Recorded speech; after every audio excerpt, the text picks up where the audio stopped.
Avec les représentations mentales, c'est qu'elles nous sont évidentes, elles nous sont familières.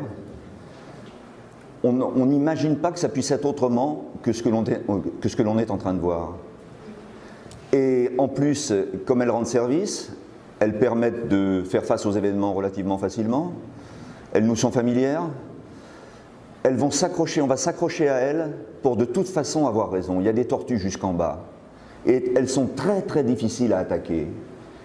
Et même dans d'autres disciplines, il est classique qu'en France, on ne s'intéresse pas à la connaissance de la connaissance. En fait, il y a une connaissance de la connaissance. Qu'est-ce que c'est que connaître?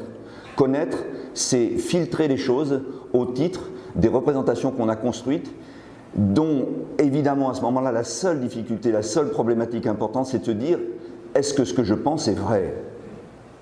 Mais on n'a pas trop envie de se le dire parce que, de façon assez banale, dans le quotidien, eh bien, on rencontre des choses et on leur donne des explications, si vous voulez, qui conviennent, sans trop insister.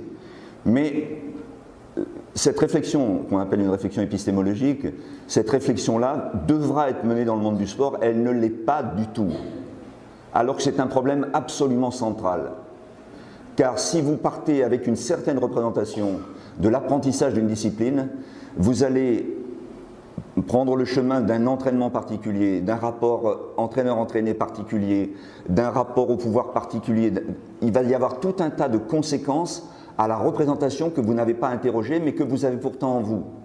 Même les hommes de terrain qui disent « Moi, la poésie, la philosophie, les discours sur le sport, ça ne m'intéresse pas, je suis un homme de terrain », ces hommes de terrain ont en eux une représentation.